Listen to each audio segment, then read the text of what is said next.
हमें आज तक भी शायद क्लियर नहीं हुआ श्रावण का क्या मतलब है। सावन का जो महीना है ये हर वर्ष आने वाला एक ऐसा निमंत्रण है जो कि आपको कितना ज्यादा डीपर कनेक्शन है श्रावण और लिसनिंग। मंदिर में जल चढ़ाने जा रहे हैं, धक्का मुक्की से जल चढ़ा रहे हैं, तो क्या इसका भक्ति में भी डीपर कनेक्शन है? तो ये महीना आपको धैर्य रखना सिखाता है। ठहराव भी जरूरी है। बिल्कुल। जनरेशन इससे क्या सीख सकते हैं ये जरूर बताइए। श्रावण का मतलब केवल सुनना नहीं है, केवल ध्वनि को कानों तक पहुंचाना नहीं है। ये शिव जी को ही क्यों डेडिकेटेड है? पहली बार देखो, वो बहुत सारी पौराणिक कथाएं हैं जिसमें कि शिव जी इस मंथ में जब भी श्रावण का महीना आता है तो पूरा माहौल बदल जाता है। बारिश, हरियाली, मंदिरों में ओम नमः शिवाय की गूंज।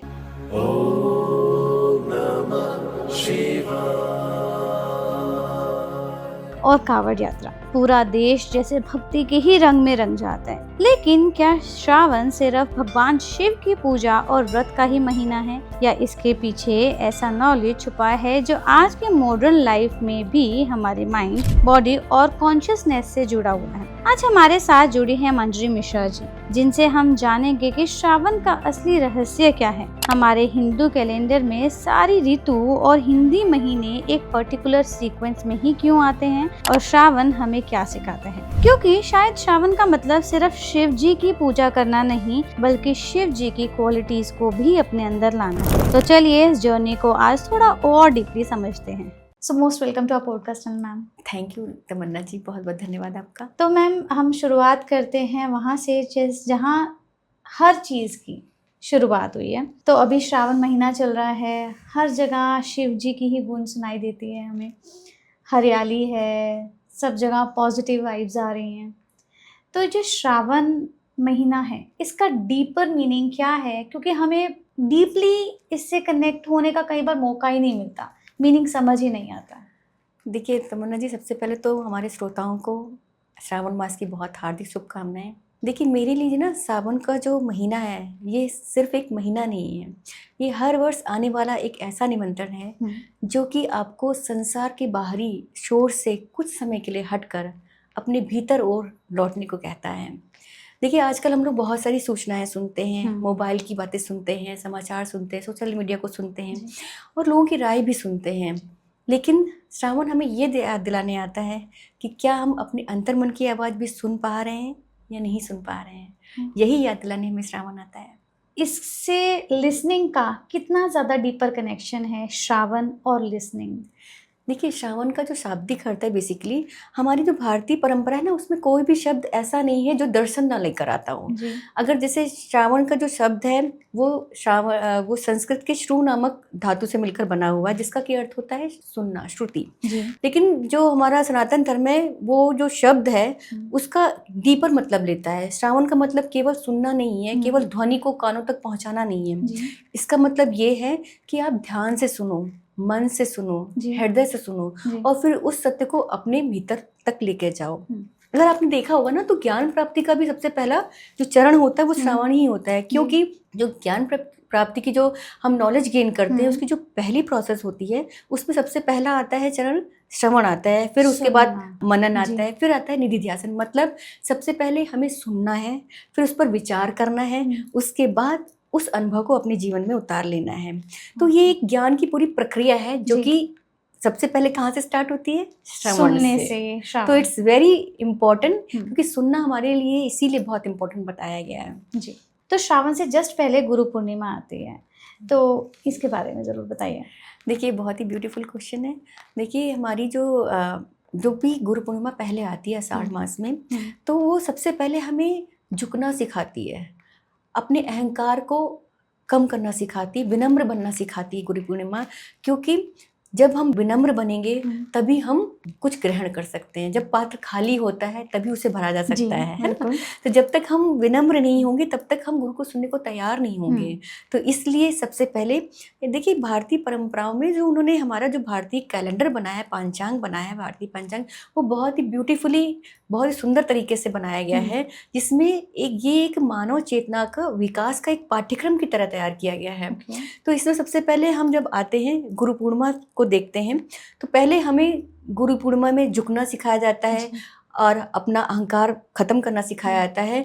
फिर चतुर्मास आ जाता है तो हमें कहा जाता है कि रुको, ठहरो, उस समय सारे काम रुक जाते हैं जी। सारे काम रुक जाते हैं, जी। सारी चीजें जितनी भी रुक जाती हैं, पृथ्वी भी यही कह रही होती है, वर्षा आ जाती है। तो इस समय क्या होता था ना कि जो पुराने ऋषि मुनि भी होते थे ना, वो कोई भी काम नहीं करते थे, वो एक जगह रुककर शास्त्रार्थ वगैरह करना शुरू कर देते थे। इस समय क्या होता है, इस समय ये है कहने का मतलब कि श्रावण जब आ रहा है तो आप सुनिए, वर्षा की बूंदें सुनिए, धरती का जो कंपन हो रहा है उसे सुनिए, आप पेड़ पौधों को सुनिए। आप देखते होंगे ना कितनी सुंदर सुंदर चिड़ियों की आवाज आ रही होती है, मोर बोल रहे होते हैं ना। तो बेसिकली जो गुरु पूर्णिमा होती है वो आपको तैयार करती है कि आप अपने अहंकार को खत्म करिए और उसके बाद श्रावण आता है ताकि आप सुनने के लिए तैयार हो जाओ। जी। तो क्या इसका भक्ति में भी डीपर कनेक्शन है? बिल्कुल, बहुत ही डीपर कनेक्शन है, क्योंकि भक्ति की शुरुआत भी श्रवण से ही होती है। अगर हम भगवान को सुनेंगे नहीं तो फिर भगवान का हम पाएंगे कैसे, उनको समझेंगे कैसे? देखिए, श्रीमद् भागवत कथा में भी जो प्रहलाद जी थे उन्होंने भी ये कहा है कि श्रवणम कीर्तनम विष्णु स्मरणम पाद सेवनम अर्चनम वंदनम दास्यम सख्यमात्म निवेदनम। मतलब कि जो नवधा भक्ति है उसका सबसे पहला चरण सुनना है। पहले हमें भगवान की महिमा को सुनना चाहिए, फिर आता है कीर्तन, हमें भगवान की महिमा का गुणगान करना चाहिए, ठीक है। उसके बाद आता है स्मरणम, हमें भगवान के बारे में स्मरण करना चाहिए, उनका स्मरण करना चाहिए। फिर हमारे पास क्या आता है अर्चनम, हम उनकी पूजा करते हैं, जैसे कि पूजा में जो भी ऑफर करते हैं, ऑफरिंग्स होती हैं उसकी उनकी पूजा करते हैं। इसके बाद आता है वंदनम, हम उनकी वंदना करते हैं। फिर उसके बाद आता है कि हम उनकी दास के रूप में भी भक्ति करते हैं, जैसे कि आपने सुना होगा कि हनुमान जी राम जी की जो भक्ति करते हैं वो एक दास के रूप में करते हैं। फिर आता है एक सख्यम, जो कि कृष्ण भगवान के साथ जो अर्जुन जी की भक्ति थी वो एक सखा के रूप में थी, है ना। इसमें एक और चरण रह गया है जिसको कि बोलते पाद सेवनम, मतलब कि भगवान के चरणों की सेवा करना। तो ये सारे चरण हैं। तो सबसे पहले इसमें चरण में सबसे पहले में आता है कि आपने सबसे पहले सुना, फिर उनका गुणगान किया महिमा का। फिर उसके बाद हम जब किसी की भी पूजा करते हैं, किसी भगवान की पूजा करते हैं, तो सबसे पहले भगवान ये भी रख सकते थे कि अर्चना वंदना ये सब भी रख सकते थे, पर ये नहीं रख सकते, ये नहीं रखा उन्होंने। क्यों? क्योंकि जब तक आप भगवान को जानोगे नहीं तब तक भगवान को प्राप्त कैसे कर सकते हो? और जानने के लिए आपको सुनना जरूरी है, जानने के लिए हमें सुनना जरूरी है जी। और जैसे आपने इससे पहले हमें बताया कि ठहराव भी जरूरी है। बिल्कुल बिल्कुल। तो ठहराव, रुक कर हम भगवान को सुन रहे हैं या किसी को भी सुन रहे हैं, तभी तो हम उनको समझ पाएंगे, तभी हम उन्हें समझ पाएंगे। जब तक हम सुनेंगे नहीं तब तक हम समझ नहीं सकते हैं, और जब तक हम समझेंगे नहीं तब तक हमें उसका ज्ञान प्राप्त कैसे होगा? बिल्कुल। तो अगर मैं आज के टाइम की बात करूं, हम हर दिन कोई ना कोई इन्फॉर्मेशन को एब्जॉर्ब कर रहे हैं, टीवी देख रहे हैं, रील्स देख रहे हैं, किसी की बात सुन रहे हैं, कुछ डिस्कस कर रहे हैं, पर सच में सुनना और उसको समझना, एब्जॉर्ब करना, इन दोनों में बहुत डिफरेंस है। तो श्रावण का मतलब हम इससे भी कनेक्ट करते हैं कि वो इमोशनली हमें हील कर रहे हैं। पर अगर हम आज की बात कर रहे हैं, हम सिर्फ सुन रहे हैं, इससे क्या लिंक है कि हमारा जो सुनना है हमें? देखिए मैं आपके प्रश्न को समझ गई हूँ। आपका कहने का मतलब आजकल के ज़माने में बहुत सारी इन्फॉर्मेशन है, सूचनाएं बहुत सारी हैं, लेकिन आजकल का व्यक्ति फिर भी अंदर अकेला है जी। क्यों? क्योंकि वो सुन तो रहा है पर वो समझ नहीं रहा है। आपने देखा होगा कई बार ऐसा होता है कि कोई कुछ भी बात कह रहा होता है, हम उसका उत्तर अपने दिमाग में तैयार कर रहे होते हैं। कभी कभी ऐसा भी होता है हमें इतना धैर्य नहीं होता है, हम उसकी बात बीच में ही काट देते हैं। और कभी कभी ऐसा भी होता है कि हम उसकी बात को सुनना भी पसंद नहीं करते, समझने की कोशिश भी नहीं करते हैं, है ना। तो ये जो चीज़ें श्रावण हमें यही बताता है कि अगर आपको अपना आध्यात्मिक विकास करना है, मानव चेतना का विकास करना है, तो सबसे पहले आपको सुनना सीखना पड़ेगा। और जैसा कि मैं पहले ही बता चुकी हूँ, सुनने का मतलब सिर्फ और सिर्फ ध्वनि को कानों तक पहुंचाना नहीं है। सुनने के बाद आपको समझना है, उसको मनन करना है, फिर उसको अपने जीवन में उतारना है। तभी जो हमारे रिएक्शंस होते हैं वो इतनी जल्दी रिएक्शन नहीं होंगे। जो हमारी प्रॉब्लम्स हो रही हैं आजकल, जो हम अकेला फील कर रहे हैं, जो हम किसी को समझने की कोशिश नहीं कर रहे हैं, फिर वो चीज़ कम हो जाएगी क्योंकि हम दूसरे को समझना शुरू कर देते हैं। अब हम सिर्फ किसी की बात सुनी और रिएक्ट कर दिया। करेक्ट। सामने वाले को समझा नहीं, उसके बोलने का तरीका नहीं समझा या उसका रीजन नहीं जाना। करेक्ट। यही इसी वजह से इतने ज्यादा क्लैशेस जो है वो आज, इसीलिए इतने ज्यादा क्लैशेस आ रहे हैं क्योंकि हम देखिए हम लोग सुनना ही नहीं चाह रहे हैं। जी, ऐसा नहीं है जी। सूचना कम नहीं है, सूचना कम नहीं है, हमारी सुनने की गुणवत्ता कम हो गई है, हम लोग सुनना नहीं चाहते। देखिए बिल्कुल। कभी कभी ऐसा भी होता है कि मौन भी आपको उत्तर दे रहा होता है ना। कभी कभी आप शांत रहकर भी उस चीजों को आप समझ सकते हो। लेकिन हमारा आजकल का समाज क्या हो गया है कि सिर्फ और सिर्फ रिएक्शन बेस्ड हो गया है। तो हम लोग तुरंत प्रतिक्रिया दे देते हैं। तो इसीलिए इतने सारे झगड़े वगैरह आजकल ज्यादा हो रहे हैं, क्योंकि हम इतने इम्पेशेंट हो रहे हैं, इतने धैर्य विहीन हो रहे हैं कि हम लोग सामने वाले को सुनना ही नहीं चाहते, हम सिर्फ अपनी बात कहना चाह रहे हैं। जी, बिल्कुल। तो यहाँ पर ये श्रावण आपको यही याद दिलाने आता है कि अगर आपको अपना आत्मिक विकास करना है, आपको अपनी भावनात्मक विकास करना है, तो भावनात्मक हो या आध्यात्मिक हो, उसके लिए सबसे पहला चरण आपका क्या ही है? सुनना। तो ये जो श्रावण महीना है, या जिसको हम सावन भी बोलते हैं, ये शिव जी को ही क्यों डेडिकेटेड है?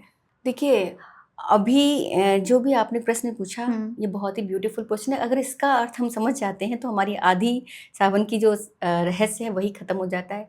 अगर हम देखें तो अगर हम शिव जी के बारे में सोचें तो हम क्या सोचते हैं कि एक बहुत बड़ा हिमालय है, विशाल हिमालय है, बहुत सब जगह शांति छाई हुई है ना। कहीं कोई शोर नहीं, कोई भाग दौड़ नहीं, कोई प्रतियोगिता नहीं, है ना। एक व्यक्ति शांत से मौन में बैठा हुआ है, ध्यान लगा के, है ना। वो किसी को बदलता नहीं है, उनके सानिध्य में जो भी आता है वो स्वयं बदल जाता है ना। तो जो शिव जो है वो एक प्रतीक के रूप में हम क्या लेते हैं, शिव एक ना अवस्था है, वो एक चेतना है, एक अनुभव है। मतलब ये कि जो उनका प्रारूप है, उन्होंने जो अपने आप को जिस तरह से रिप्रेजेंट किया है, वो एक ऐसी अवस्था है, यदि वो हम अपने अंदर आत्मसात कर लेते हैं तो हमारा आध्यात्मिक विकास हो सकता है। जी। तो इसीलिए हम शिव जी को इसलिए सावन में बुलाते हैं कि पहली बात देखो, वो बहुत सारी पौराणिक कथाएं हैं जिसमें कि शिव जी इस मंथ में कैलाश पे उतरते हैं, वो हमारे ज़्यादा पास होते हैं, तो इसलिए वो हमारी बात अच्छे से सुन लेते हैं, हमारा उनसे कनेक्शन जल्दी बैठ जाता है। लेकिन मेन चीज़ क्या है कि श्रावण हमें सुनना सिखाती है, हमें अपने अंतर ध्यान लगाना सिखाती है, हमें अंतर मन में अपने भीतर जाना सिखाती है, जिसका सबसे अच्छा उदाहरण शिव जी ही है। तो अगर मैं भगवान शिव की ही बात करूं, उनका रूप सबसे अनोखा है।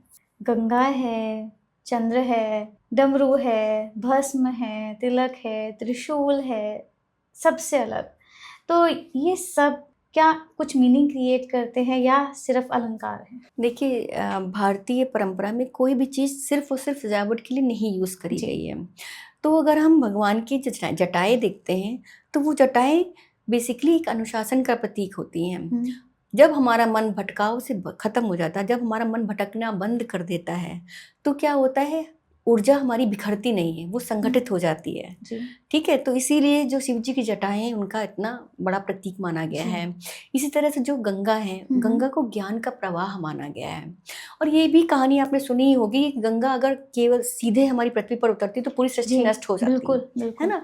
तो इसीलिए उन्होंने, शिव भगवान ने उनको अपनी उसमें जटाओं में स्थान दिया। तो इसका क्या मतलब है कि जो ज्ञान है वो अकेले आप उसको उपयोगी नहीं होता है, जबकि आप उसे संयम और विवेक का साथ ना हो। आपको उस ज्ञान को संयम और विवेक से भी बिल्कुल यूज करना पड़ेगा, तभी जाके आपका वो ज्ञान आपके काम आएगा।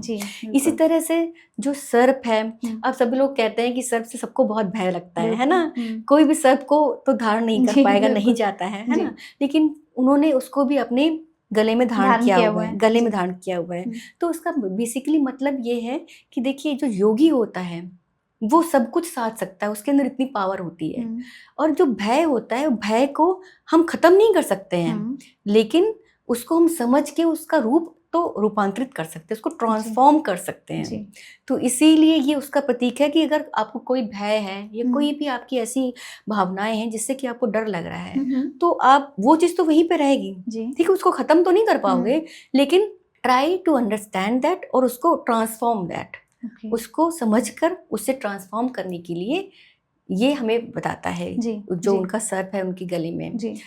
इसके साथ ही अगर हम देखें तो जो उनका त्रिशूल है, तो त्रिशूल भी है ना, वो त्रिशूल बहुत से कथाओं में ये है कि वो त्रिशूल जो हमारे सत्वगुण, रजोगुण, तमोगुण है उसको डिनोट करता है बेसिकली, है ना। तो वो ये कहता है कि हमारे जीवन में संतुलन बहुत जरूरी है। अब ये सत्वगुण रजोगुण तमोगुण का संतुलन तीनों, नहीं होगा बिल्कुल। तो इंसान को बहुत ही प्रॉब्लम होगी, है ना। तो इसलिए उसका ये त्रिशूल का मतलब निकल के त्रिशूल, आता है। जी बिल्कुल, है जी ना। जी। 3 और ये बाकी सारी चीजें भी हैं कि वो त्रिनेत्र हैं, उनके बाकी सारी जी। चीजें भी मैटर करती हैं, जी। लेकिन अगर हम उसका प्रतीकात्मक मतलब समझें तो उसका यही मतलब निकलता है कि हमें अपने तीनों गुणों को भी बैलेंस करना चाहिए। ये इसकी और भी बहुत सारी कथाएं हैं। और इसके साथ ही साथ अगर हम डमरू को देखें, जी बिल्कुल, तो अब आपने देख सुना होगा कि जो हमारी पृथ्वी की उत्पत्ति हुई है, सृष्टि की जो उत्पत्ति हुई है, वो एक नाद से हुई जी है ना। जी। और ये जो डमरू है ये उसी आदिनाद को ही प्रकट प्रतीक करता है, है, उसी का ओके, प्रतीक है जी। कि जो हमारी सृष्टि का जो भी वो हुआ है, सृष्टि का जो भी रचना की गई है ना, जी। वो उसका स्टार्टिंग ही नाद से हुआ है। इसीलिए जो डमरू है वो मतलब कि आदिनाद उसी से निकलता है और वो उसका ही प्रतीक है। तो इसलिए कोई भी जो भी जितने भी उनके अलंकार हैं, ऐसा कोई भी अलंकार नहीं जिसका कोई प्रतीक जो कुछ ना कुछ हमें शिक्षा ना दे रहा हो। जी, आपने बहुत आसानी से हर चीज़ को एक्सप्लेन किया कि हर जो भी चीज़ है प्रतीक है उनका, तो वो कुछ ना कुछ मीनिंग क्रिएट कर रहा है सृष्टि को बनाने में या किसी भी चीज़ के लिए। बस बात ये है कि हम उसको कैसे देख रहे हैं, कैसे समझ रहे हैं, बात वहाँ पर आ बात जाती है। वहां पर आ जाती है कि हम उसी को, कुछ लोग होते हैं ना कि जैसे कि अब जैसे शिवलिंग ही है, जी। अगर शिवलिंग का मतलब हम देखें तो बहुत से लोग केवल उसको एक पत्थर की तरह भी समझ सकते हैं, है ना। लेकिन जो शैव धर्म की जो होती है परंपरा होती है, उसमें क्या है, जो लिंग का मतलब होता है एक प्रतीक या चिन्ह। तो शिव जी को नीलकंठ भी कहा जाता है, पर इसका रीज़न हमें सिर्फ एक ही पता है कि उन्होंने विष का पान किया था। पर इसका लॉजिक क्या है, plus generation specially younger generation इससे क्या सीख सकते हैं? देखिए ये बहुत ही ब्यूटीफुल क्वेश्चन है जिसका आंसर आजकल के ज़माने में बहुत सब शास्त्र वगैरह पढ़ते हैं तो सभी को यही पता है कि जब हमारे यहाँ समुद्र मंथन हुआ था तो उस समय विष निकला और उस विष को शिवजी ने अपने गले में धारण कर लिया। तो उस समय अगर वो गले में धारण नहीं करते, उसको उगल देते तो सृष्टि नष्ट हो जाती और उसको अगर अंदर भी नहीं ले सकते थे। तो इससे हमें सीख ये मिलती है कि देखिए आजकल के ज़माने में या फिर हम कभी भी देखें तो मनुष्य को बहुत सारी चीज़ों को सहन करना पड़ता है। कभी कभी सामने वाले व्यक्ति से उसको क्रोध भी मिल सकता है, अपमान भी झेलना पड़ सकता है, कभी हमें होता है ऐसा कि वो हर्ट कर देता है हमें। तो वो जब चीज़ें अगर हम अपने अंदर ले लेते हैं तो क्या होता है, हम खुद बीमार पड़ जाएंगे। और अगर हम उगल देते हैं, तुरंत ही रिएक्शन दे देते हैं तो सामने वाला व्यक्ति वो परेशान हो जाता है, तो उससे हमारे रिश्ते खराब हो जाते हैं। तो आजकल के तो शिव हमें इस चीज़ के लिए ये शिक्षा देते हैं कि जो भी आपके साथ, जैसे मैंने भय के लिए बताया था, जो भी इस तरह की समस्या है तो पहले उसको हमें समझना चाहिए, फिर उसका रूपांतरण करना चाहिए। तो मतलब उन्होंने उसको उगला भी नहीं, निगला भी नहीं, पर उसका रूपांतरण कर दिया। तो इसी तरह से हमें आजकल के समय में जब भी हमारे सामने ऐसी कोई परिस्थिति आती है, स्थिति परिस्थिति, तो इन तरह की समस्याओं को पहले हमें थोड़ी सी देर ठहरना चाहिए, उसको समझना चाहिए कि सामने वाला व्यक्ति किस तरह से बात कर रहा है और हमें किस तरह का रिएक्शन देना चाहिए। हमें अपने रिएक्शन पर कंट्रोल करना चाहिए थोड़ा सा, ताकि एकदम से रिएक्ट करेंगे तो भी प्रॉब्लम आ जाएगी, और उसको अगर आप रिएक्ट नहीं करेंगे, अपने अंदर दबा लेंगे तो भी तो आप बीमार पड़ सकते हो तभी भी, क्योंकि जितनी भी प्रॉब्लम्स होती हैं, इमोशंस वगैरह अगर आप सप्रेस कर लेते हो तो आप कहीं ना कहीं वो आपकी फिजिकल डिजीज में जरूर आती है, कन्वर्ट हो जाती है। जी बिल्कुल। बहुत अच्छे से आपने बताया कि कोई भी चीज़ इतना डीपर इफेक्ट नहीं होना चाहिए। दूसरी चीज़, अगर कुछ चीज़ है तो उसको हमें समझना चाहिए या उसको आपको ट्रांसफॉर्म कर लेना बेसिकली ट्रांसफॉर्म करना बहुत ज़रूरी है, क्योंकि हम अपनी कोई भी ऐसी चीज़ जिसको कि समझ कर अगर ट्रांसफॉर्म नहीं करते हैं तो वो हमें हमेशा परेशान करती रहेगी। जी बिल्कुल, है ना, वो हमेशा परेशान करती रहेगी। ये सावन के महीने में हम शिव की पूजा करते हैं। आपने बताया कि हम डीपर हो जाते हैं, कनेक्ट हो जाते हैं शिव जी से, और पर पूजा क्यों करते हैं, कैसे करनी चाहिए, इसकी जो पीछे के लॉजिक्स हैं वो ज़रूर बताइए। देखिए हमारे जो सनातन धर्म में है ना, उसमें उसमें समर्पण का बहुत ही बड़ा स्थान है। हम जब पूजा करते हैं तो हम भगवान की जब भी पूजा कर रहे होते हैं ना, तो उसका सिर्फ और सिर्फ मतलब ये नहीं है कि हम उन पर जल चढ़ाने जा रहे हैं। हाँ, हमें पता है कि शास्त्रों में ये जो कहानी लिखी है वो भी सही है, लिखी है। बहुत सारी कहानियों में हम ये पढ़ते हैं कि हम उनको जल इसलिए चढ़ाते हैं क्योंकि जब उन्होंने विष पान कर लिया था तो उनका जो शरीर का तापमान वो बहुत बढ़ गया था। जी। तो इसलिए उसको ठंडा करने के लिए देवताओं ने, सबने बहुत उनको जल चढ़ाया था ताकि वो शांत हो जाएं। पर यहाँ ये मतलब ये है कि जब भी हम शिव जी को जल चढ़ा रहे हैं तो वो हम अपने क्रोध को, अपने अंदर के जो अहंकार हैं, अपनी जो नेगेटिव फीलिंग्स हैं, हम उस पानी के साथ उसको भी कुछ शीतलता दे रहे नहीं दे रहे हैं। जब हम वो जल चढ़ाते हैं तो हमें ये सारी चीज़ें भी उन पर चढ़ानी चाहिए ताकि हम अपने अंदर कुछ शीतलता का अनुभव कर सकें।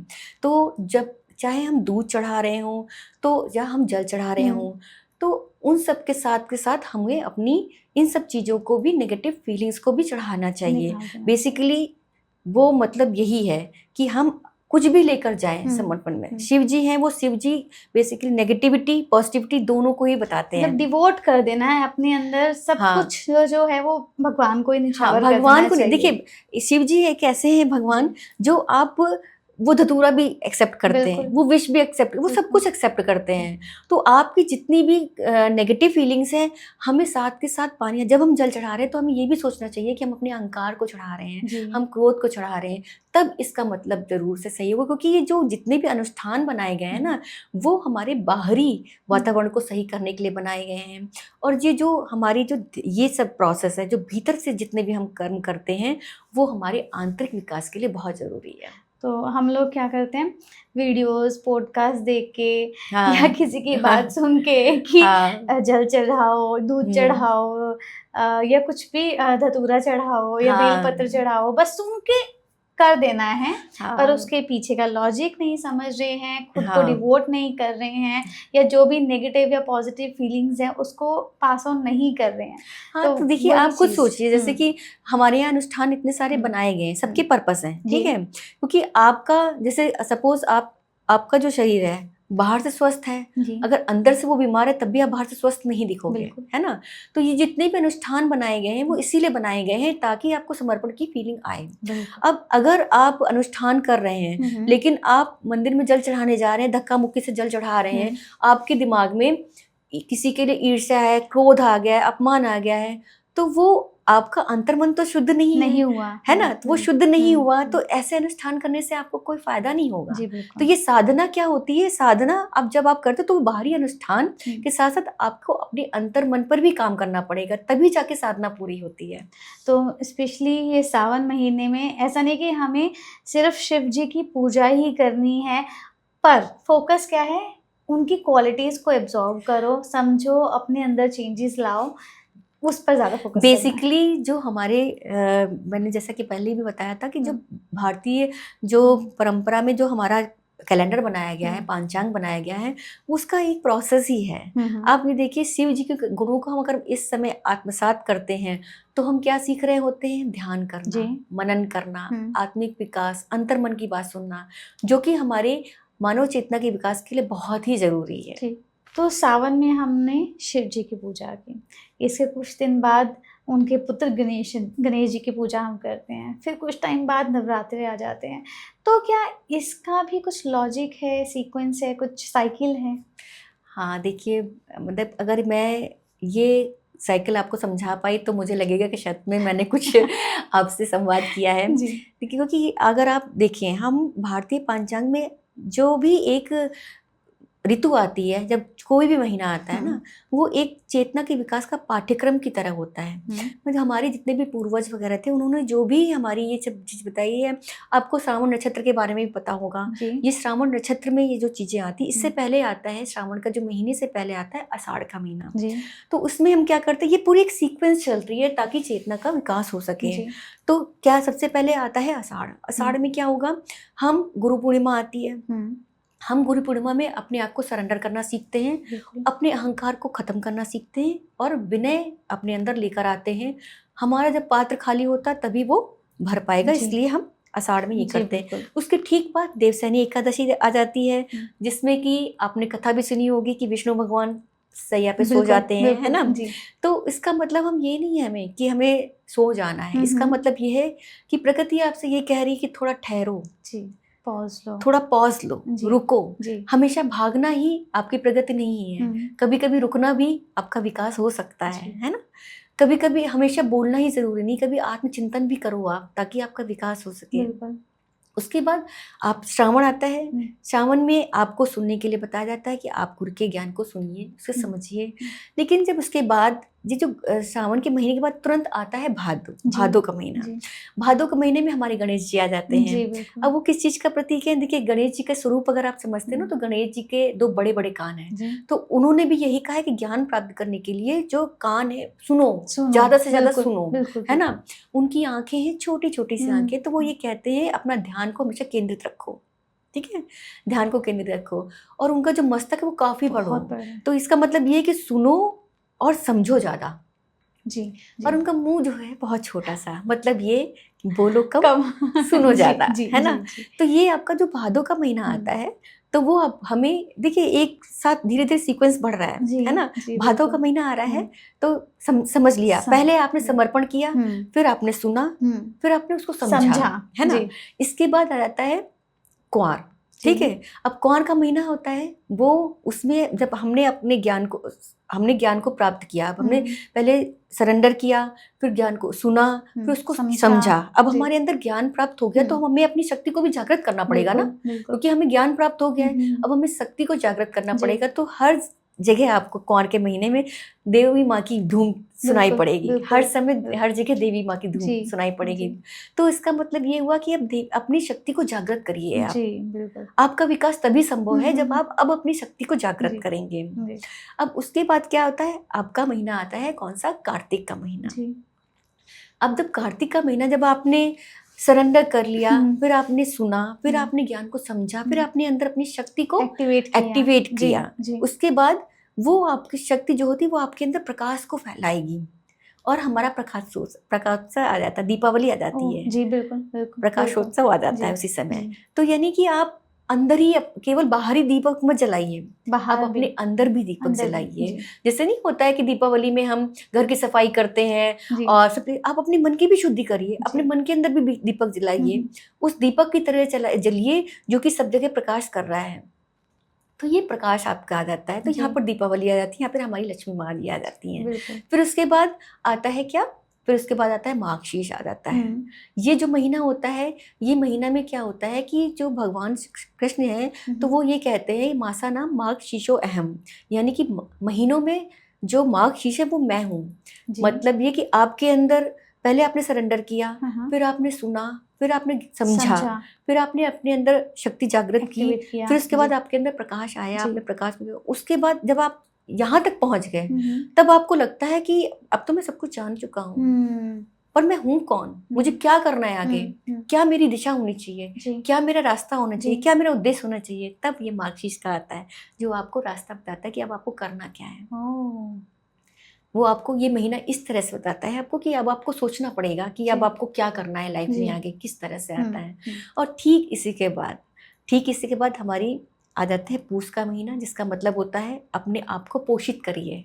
देखिए, अगर आपके अंदर शक्ति आ गई, ऊर्जा आ गई है, अब आप कोई काम करने चलोगे तो आपको पोषण की जरूरत होगी। बिल्कुल, आपको अपने मानसिक पोषण की जरूरत है, आपको शारीरिक पोषण की भी जरूरत है, विचारों के पोषण की भी जरूरत है ना। तो इसलिए आपने देखा होगा कि सर्दियों में कितनी प्यारी प्यारी सी सब्जियां आ जाती हैं, बहुत अच्छी सब्जियां आ जाती हैं। आप उस समय अपने आप को पोषित कर रहे होते हो, मन से और दिमाग से, बुद्धि से, हर तरह से आप पोषित कर रहे होते हो। तो ये जो क्रम है, ये यहीं पे नहीं रुकता है, इसके बाद भी जाता है। इसके बाद आती है माघ स्नान के बारे में सुना होगा आपने। लोग स्नान करते हैं, सुबह लोग स्नान करते हैं, तप करते हैं, ध्यान करते हैं। तो उसका क्या मतलब होता है कि अब आपने यहाँ तक की यात्रा तय कर ली, अब अपने आप को शुद्ध करो, अनुशासन में लेकर आओ अपनी चेतना को। जो आपने जहाँ तक आपने विकास कर लिया, उसका नेक्स्ट स्टेप ये है कि आप अपने अंतः मन को शुद्ध करो, अपने विचारों को शुद्ध करो, और अपने आप को अनुशासन में लेकर आओ। क्योंकि जब अनुशासन में लेकर आओगे तभी आपका करेक्टर बनेगा, है ना, करेक्टर बनेगा।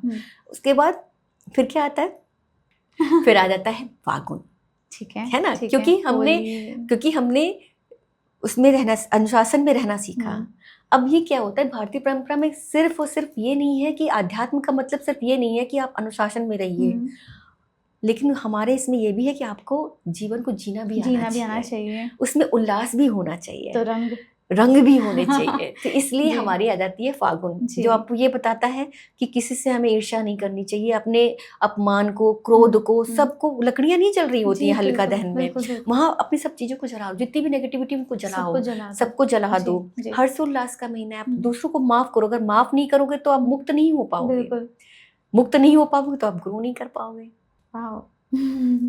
जी, तो मतलब बहुत अच्छे से आपने पूरी साइकिल को एक्सप्लेन कर दिया, कहाँ से स्टार्ट हुआ और कैसे हमारा कैरेक्टर डेवलप हुआ, कैसे हमने दूसरों को पॉजिटिविटी प्रोवाइड की, अपनी सारी नेगेटिविटी को दूर भगा दिया, हर चीज़ बहुत अच्छे से बताया। हाँ, इसके बाद जो हमारा होता है क्या, यहाँ तक अपने उल्लास तक आप आ जाते हैं जब, तब हमारा जो हिंदी वर्ष का होता है नया महीना, नया साल, चैत शुरू हो जाता है। जी। वो ये कहता है कि अब फिर से अपनी कहानी शुरू करो, नई चीजें, नई कोपले आती है, नई कोपले। अब जब उल्लास से आप भर गए तो आप ऑब्वियस सी बात है थोड़ा एक्साइटेड हो गए, नई नई चीजें करने की बात करोगे, तो हमारा नया मास शुरू हो जाता है, नया मास चैत शुरू हो जाता है। उसके बाद क्योंकि आपने ऑलरेडी सब चीज डेवलप कर ली है, फिर आता है बैसाख का महीना। जी। बैसाख का महीना आता है, वो महीना बनाया गया है देने के लिए, दान करने के लिए। तो आपके पास जो भी है वो दान करो, आपके पास बुद्धि है वो दान करो, आपके पास धन है वो दान करो, ज्ञान है वो दान करो, सब चीज दान करिए, तभी आपका आत्मिक विकास हो। क्योंकि भारतीय परंपरा ये नहीं कहती कि सब कुछ अपने तक सीमित रखो, आपको बांटना है ना। वसुधैव कुटुंबकम वाली भी परंपरा यहाँ पे आ जाती है, आपको बांटना है। तो इसके बाद जो होता है ना, इसके बाद आता है जेठ का महीना। अब जेठ का महीना होता है वो बड़ी तपती दोपहरी का होता है, बहुत गर्मी होती है। तो यहाँ ये सिखाने आता है कि देखिए अभी तक तो सारी चीजें सही चल रही थी, अब ये कठिन परिस्थिति आ गई है, तो ये महीना आपको धैर्य रखना सिखाता है कि अब आप धैर्य रखिए, क्योंकि आप उस समय बहुत ज़्यादा तेज़ धूप होती है, मनुष्य परेशान होता है, उसकी वातावरण बहुत ही ज़्यादा डिफिकल्ट होते हैं वातावरण, तो उस समय आप धैर्य रखिए, क्योंकि हमेशा कठिन परिस्थिति में अगर आप धैर्य से काम करेंगे तभी आपका विकास होगा। और इसके बाद फिर से हमारा आषाढ़ आ जाता है, फिर बूंदे पड़नी शुरू हो जाती हैं, फिर वही साइकिल। लेकिन इस बार क्या होता है, इस बार आप अपने वो वाले मनुष्य नहीं रहते हो। आपका विकास ऑलरेडी हो चुका होता है और अब आप एक नई फिर से एक जर्नी पर तैयार होते हो। बिल्कुल। तो बहुत अच्छे से आपने पूरा एक्सप्लेन किया, सारी ऋतुओं को आपने एक्सप्लेन किया, और हर ऋतु का, हर महीने का कितनी ज्यादा इम्पोर्टेंस है। देखिए वही मैं कहना चाह रही हूँ कि देखिए हम अगर अपने शास्त्रों को पढ़ते हैं या फिर हम अगर ये देखते हैं ना कि हमारे यहाँ बहुत सारी चीजों के मतलब लोगों को पता ही नहीं है ना, तो हम लोग सोचते ही नहीं, उसके बारे में हम लोग कभी ध्यान नहीं देते हैं कि इसका क्या मतलब हुआ होगा। अगर हम सीक्वेंस लेके चले तो हर चीज अपनी एक से जुड़ी हुई है और वो किसी न किसी तरह से हमारे विकास के लिए ही जरूरी है ना। तो इसीलिए ये बहुत इम्पोर्टेंट है। अगर आज के समय में हम इस तरह से अपने जीवन का विकास कर रहे होते हैं ना, तो हम हर वर्ष एक नए रूप में अपने आएंगे और हर बार एक नया जो रूप होगा वो बहुत ही डेवलप्ड होगा, विकसित होगा। तो आज भी जो लोग पहली बार इन सब चीज़ों को जान रहे हैं, मैं भी पहली बार इतना डीपर इस चीज़ को जान रही हूँ, तो कहीं ना कहीं फ्यूचर में हम इस चीज़ को ज़रूर इम्प्लीमेंट करेंगे, इवन आज से स्टार्ट कर देंगे, और जब दोबारा अगले साल हम ये वाला टाइम आएगा तो हमारे कैरेक्टर में ऑफ कोर्स कुछ ना कुछ चेंजेस होंगे। क्योंकि हमारे देखिए अगर हम देखते हैं ना, तो हमारा जो परमात्मा है, जो हमारा क्रिएटर है, उसके हम बच्चे हैं, है ना, उसके हम बच्चे हैं, तो उन्होंने हर चीज हमारे लिए प्रोवाइड की है। प्रकृति में कोई भी चीज है, सब चीज हमारे बेनिफिट के लिए, अपलिफ्टमेंट के लिए, सब चीज हमारे अपलिफ्टमेंट के लिए। उन्होंने हर चीज का प्रोसेस भी हमें बताया है, पर यह है कि हम उस पर ध्यान नहीं दे रहे हैं, है ना, हम उसको समझ नहीं रहे हैं। एक और चीज, अगर मैं शायद ये सब चीज आराम से नहीं सुनती तो शायद मैं सोचती भी ना अपने अंदर चेंज लाने की। तो वही है, वो स्टार्ट आपका सुनने से ही होगा। अगर आप सुनेंगे ही नहीं किसी चीज को तो कैसे चेंज होगा। तो सुनना समझना बहुत ज्यादा जरूरी है। सुनना समझ, देखिए अब हमारे जितने भी पुराने प्राचीन पूर्वज वगैरह थे, उन्होंने हर चीज को बैलेंस करके देखा है। अब जैसे ये चीज तो ये पूरा हमारा पाठ्यक्रम हो गया, जो कि मानव चेतना के विकास का पाठ्यक्रम भी जिसे हम कह सकते हैं। लेकिन हमारे जो पूर्वज थे, उन्होंने केवल एक शारीरिक विकास या बौद्धिक विकास या आध्यात्मिक विकास को उन्होंने अलग अलग नहीं बांटा है, उन्होंने एक संगठित रूप में बांटा है। यहीं पर आती है ऋतुचर्या की भी प्रोसेस, कि वो ये कहते हैं कि जैसे आपने देखा होगा कि गर्मियों में हम कॉटन पहनना शुरू करते हैं, है ना, और सर्दियों में हम वूलन पहनना शुरू कर देते हैं। लेकिन क्या हम कभी खाने में अपने चेंजेस लाते हैं? नहीं लाते हैं, फिर हम कहते हैं कि हम बीमार पड़ रहे हैं। बिल्कुल। बल्कि पहले के लोग अपने सीजन के अकॉर्डिंग बहुत सारी चीजों में चेंज करते थे। अब आपने सुना ही होगा सावन में हमको हरी पत्ती सब्जियां नहीं खानी चाहिए, हमें खट्टे पदार्थ नहीं खाने चाहिए, कड़ी नहीं खानी चाहिए, ये नहीं खाना चाहिए, वो नहीं खाना। तो वो सब चीजें का एक पर्पस है, और हम लोग को लगता था कि पता नहीं हमारे पूर्वज क्यों बता रहे हैं, बाउंडेशंस क्यों है इतनी, अरे मुझे तो खाना ही है, कोई बात नहीं। लेकिन वो आपके स्वास्थ्य पर इफेक्ट डाल रही है, क्योंकि इस समय क्या होता है, बारिश का महीना होता है, हमारी जो हवा है वो बदल चुकी होती है, बारिश हो, हमारी धरती एकदम शांत हो, धरती मतलब जो तप रही थी वो एकदम शांत हो जाती है, ठंडी हो जाती है ना, और हमारी पाचन शक्ति भी ठंडी हो जाती है। हमारी पाचन शक्ति भी थोड़ी सी वो धीमी पड़ जाती है, ठंडी से धीमी पड़ जाती है, प्रोसेस जो है वो स्लो हो जाती है। इसीलिए बोलते हैं कि हमें उपवास रखना चाहिए सावन के महीने में, हमें थोड़ा सा हल्का खाना चाहिए, हमें मनन करना, चिंतन मनन क्यों करना चाहिए, क्योंकि हमारी पृथ्वी इस समय हमारे शरीर पर इफेक्ट उतना नहीं डालनी होती है, हमारा जो बाहर का वातावरण बहुत ब्यूटीफुल हो चुका होता है। इस समय हमें सर्दी नहीं परेशान कर रही होती, गर्मी नहीं परेशान कर रही होती है, इस समय का ऐसा मौसम है जो हमें भीतर की ओर लौटने को कह रहा है कि नाउ अब अपने लिए सोचो, अपने अंतर मन की आवाज सुनो, अपने अंदर को चेंज करो। देखिए सावन में ना ये 3 सरल एक प्रोसेस अगर अपना लेते हो ना तो बहुत अच्छी रहती है। सबसे पहले क्या होता है कि आप जो कॉन्शियस ब्रीदिंग करिए, इस मौसम में कॉन्शियस ब्रीदिंग अगर 5 या 6 मिनट करते हो तो इट्स वेरी बेनिफिशियल, क्योंकि अब अगर ये सावन हमें अपने अंदर की ओर लौटने को कह रहा है तो हम कॉन्शियस ब्रीदिंग उसमें करते हैं 4 से 5 मिनट। उसके बाद ये हमें मौन रहने के लिए भी कह रहा है, ताकि हम मौन रहना, क्यों, क्योंकि हम तभी तो सुन पाएंगे, तो इसलिए वो मौन रहने के लिए कह रहा है हमें।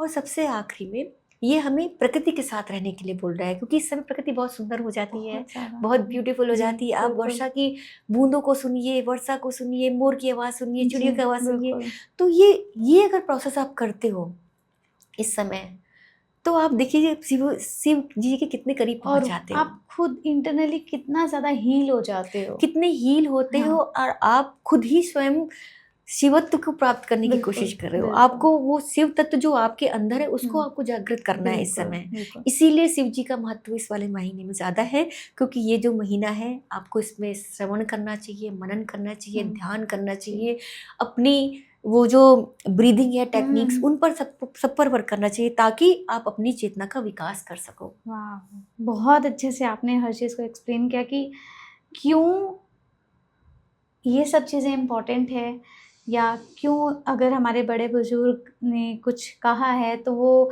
ऐसे ही नहीं कह दिया, उसके पीछे कोई ना कोई लॉजिक है, और वो उन्होंने एक्सपीरियंस किया है तभी वो पास ऑन हुआ है। तो मैम हम लास्ट की तरफ मूव करते हैं।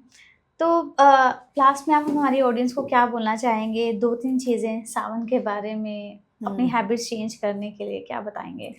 देखिए श्रावण का महीना बहुत ही पवित्र महीना है, जैसे हमें सभी को पता है, हम इसमें शिव जी की बहुत पूजा करते हैं। हमको शिव जी एक प्रतीक के रूप में हमें उनको गुणों को थोड़ा सा अपने अंदर लेकर आना है। तो श्रावण हमें ये नहीं बताना आता है कि हमें बहुत सारे धार्मिक अनुष्ठान करने हैं। श्रावण ये हमें बताने आता है कि हमें अधिक से अधिक सुनना है, अधिक से अधिक समझना है, अधिक से अधिक प्रेम करना है, अधिक से अधिक बांटना है। तो अगर हम इसमें से कोई भी गुण अपने अंदर लेकर आते हैं तो हम ये कह सकते हैं कि हम अपने अंदर के शिवत्व को जागृत करने के लिए प्रक्रिया में आ गए हैं। तो इसके लिए हमें सुनना बहुत ज़रूरी है और सुनकर समझना बहुत ज़रूरी है। और श्रावण में आप लोगों को ध्यान लगाना, इन सब चीज़ें, जैसे ध्यान है, जैसे उनको आदि योगी भी कहा गया है शिव जी को, तो ध्यान है, योग है, इन सब चीज़ों को अपने दिनचर्या में लेकर आएं, ताकि आपकी चेतना का विकास हो सके। जी बिल्कुल। तो अगले साल जब दोबारा से सावन आएगा, हम कैलेंडर्स नहीं देखेंगे, हम अपने अंदर झाँकेंगे, शायद हमें शिव वहीं मिल जाएं अगर हम ध्यान लगाएं, ध्यान से सुने और अपनी चेतना को जागृत करें। बिल्कुल सही कहा आपने। श्रावण का महीना हमें यही याद दिलाने आता है। So thank you so much ma'am. हम दोबारा से मैम के साथ फ्यूचर में फिर से कनेक्ट करेंगे इतनी नॉलेजेबल बातें जानने के लिए। Thank you.